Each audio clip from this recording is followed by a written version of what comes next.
קוראים שי דהרי, אני אומן שמעצב רהיטים מפסולת תעשייתית.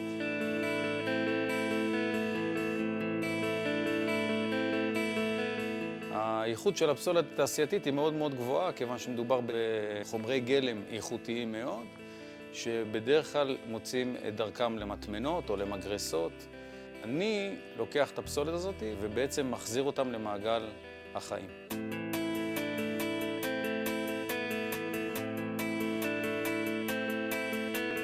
היה לי עסק עצמאי להדרכות, ואחרי מחלה ממושכת החלטתי לעשות שינוי תעסוקתי ולחזור למשהו שאני מאוד מאוד אוהב לעשות, וזה לעבוד עם הידיים. אומנות, שזה תמיד העסיק אותי, ותמיד רציתי לעשות את זה, רק שלא ידעתי כאילו איך אפשר להתפרנס מהדבר הזה. ואחרי שהייתי אצל חבר, ראיתי רהיטים שעשויים באמת מחומר גלם מאוד מאוד גס, הבנתי שאפשר גם להתפרנס מזה, ומיד הקמתי את הסטודיו.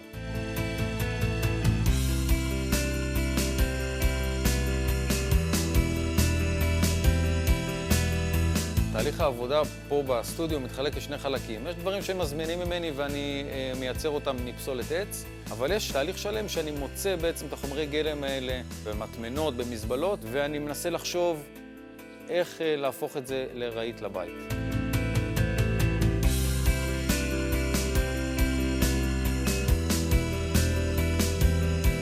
העבודה שלי ממלאה אותי באנרגיה, וזה גם הסיבה שעשיתי את השינוי התעסוקתי הזה. אני מחכה כל הלילה כדי להגיע לכאן בבוקר. איך שאני נכנס לפה אני מתמלא ביצירה. יש הרבה שקט בתהליך היצירה והרבה התחברות לעצמי בתהליך היצירה. מעבר לפידבק שאני מקבל מהלקוחות שלי על המוצרים שאני נותן להם, שממלא אותי בהרבה מאוד התרגשות. החזון שלי הוא קודם כל למחזר כמה שיותר. זאת אומרת, להגיע למצב שמחזירים למעגל החיים כמה שיותר זבל. רהיט כזה שאני עושה אותו מפסולת עץ שהיה יכול מחר להתאמן או להירקב, חוזר לבית שמטפחים את הרהיט הזה, שומרים עליו, וכפי הנראה הוא ילווה את המשפחה הזאת 100 שנה.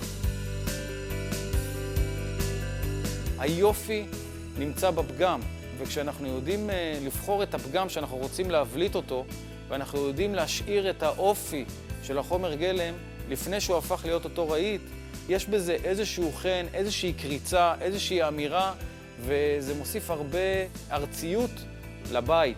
אני מאוד אוהב את החומרי גלם עם הפגמים, כי באמת יש להם איזשהו, הרהיט נכנס הביתה עם אופי, זה לא משהו פלסטי, זה לא משהו מוקצה לגמרי, יש בו איזשהו סיפור שהוא נכנס לתוך הבית, הסיפור הזה, גם אם לא יודעים אותו.